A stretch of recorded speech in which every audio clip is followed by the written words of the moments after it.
পুলিশের সাবেক আইজিপি চৌধুরী আব্দুল্লাহ আল মামুনকে 14 মামলায় 48 দিনের রিমান্ড দিয়েছেন আদালত।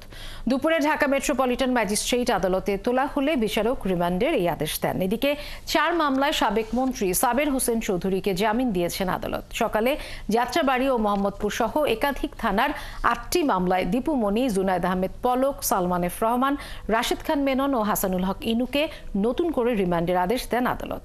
নিবিড় সাহার প্রতিবেদন।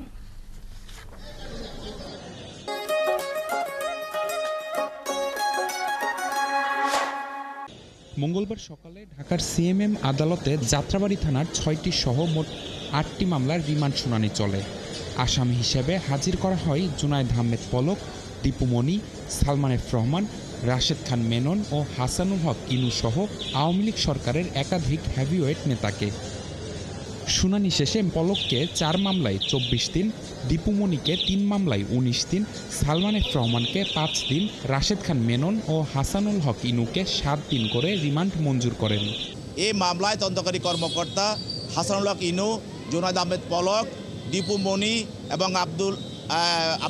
চৌধুরী আব্দুল্লাহ আল মামুন, সালমান এফ রহমান তাদেরকে 7 দিনের রিমান্ড প্রার্থনা করেন।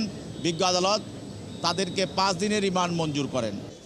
অন্যদিকে কড়া নিরাপত্তায় আদালতে হাজির করা হয় পুলিশের সাবেক আইজিপি চৌধুরী আব্দুল্লাহ আল মামুনকে। রাজধানীর বিভিন্ন থানায় দায়ের হওয়া 14টি মামলায় 48 দিনের রিমান্ড দেন আদালত। ডিবির সাবেক উপকমিশনার মশিউর রহমানকে যাত্রাবাড়ি থানার হত্যা মামলায় 4 দিনের রিমান্ড দেন আদালত। আমরা বিজ্ঞ আদালতকে বলেছি যে একই নেচারের মামলায় পরপর তাকে গ্রেপ্তার দেখে বারবার রিমান্ড মঞ্জুর করার কোনো যৌক্তিকতা নাই। তারপর বিজ্ঞ আদালত আমাদের কথা বলেছেন যে পর্যায়ক্রমে এই রিমান্ডগুলি কার্যকর করা হবে। আমরা বিজ্ঞ আদালতের আদেশে সংক্ষুব্ধ।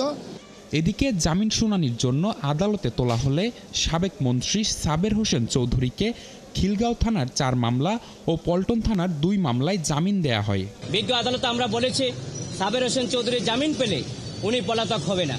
আইন এবং আদালতের প্রতি ওনার পূর্ণ আস্থা এবং বিশ্বাস রয়েছে। ম্যাজিক্যাল গল্প শুনিয়ে ম্যাজিক্যাল স্টাইলে আজকে তার যে সিএমএম আদালতে যেখানে হত্যা মামলা শুনানি 5টি মামলায় তাদের জামিন মঞ্জুর করেছে, এটি অত্যন্ত বেআইনি, লজ্জাজনক। এদিকে 2018 সালের বিএনপি চেয়ারপারসন খালেদা জিয়ার গাড়িবহরে হামলা ও হত্যা চেষ্টার ঘটনায় শেখ হাসিনা সহ 106 জনের বিরুদ্ধে শাহবাগ থানাকে মামলার নির্দেশ দেয় সিএমএম কোর্ট। নিবিড় সাহা, 71, ঢাকা।